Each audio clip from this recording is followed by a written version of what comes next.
Todd Graham recently was asked about the simplest play in football, the quarterback sneak. May it, almost, rest in peace.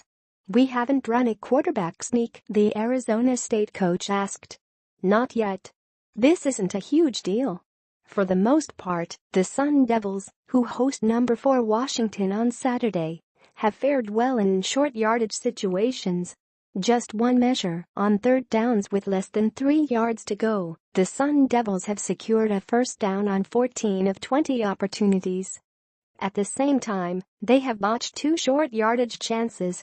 On September 23 against Oregon, ASU faced 4th and 1 near midfield. Instead of running a sneak, the Sun Devils put senior running back Demario Richard in their Sparky formation. Taking a direct snap 5 yards off the ball, Richard rushed forward but ran into receiver Kyle Williams, who was in motion from the left. The running back was stuffed, and ASU lost possession. The second unfolded September 30 against Stanford. On third down with less than a yard to go, junior quarterback Manny Wilkins took the snap in the shotgun. He faked a handoff to Richard and looked right, but no one was there. Wilkins then tried to make something of the broken play, but was stopped short. Obviously, running the sneak depends on several factors: time, score, yard line. But as more teams go to shotgun formations, ASU operates almost exclusively out of it. The quarterback sneak has become endangered in many programs, left on the back pages of the digital playbook.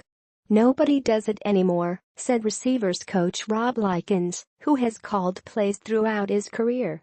"Here's the thing, if you go with a team that does shotgun, the last thing you want to do is put a guy in a situation where he hasn't done a lot of it, and it's at the most important time of the game." ASU Pick 6 podcast previewing ASU Washington. Likens gives an example. Back during his days as an assistant coach at Louisiana Tech, the coaching staff called for a quarterback sneak. As the Bulldogs lined up, Idaho, the day's opponent, called time. That gave Louisiana Tech's quarterback a chance to take a few snaps under center on the sideline. He fumbled the first. "I was like, thank goodness we had a chance to work on it," Likens said. Not every team has ditched the sneak. Washington, for example, runs it regularly, Graham said, but some are rusty. On September 29 at Washington State, USC ran it for the first time this season, but the Trojans did so in an unusual circumstance. After Ronald Jones II was tackled near the first down marker, the Trojans hustled and quickly snapped the ball to quarterback Sam Darnold, lined up under center. Darnold rushed forward for the first down. Only problem, USC hadn't realized it had secured a first down on the previous play, so the sneak basically made it 2nd and 9. Oops. One of the trends you see nowadays, teams will go tempo and hand the ball off, offensive coordinator Billy Napier said. Watching NFL games, they're headed that direction. More possible changes coming this week on defense. The closest ASU has come to a sneak came against San Diego State in Week 2. Facing 1st and goal from the 1, the Sun Devils huddled, a rarity, and then quickly lined up with Wilkins under center. At the snap, Wilkins handed off to senior running back Kalen Botched, who was stuffed for no gain.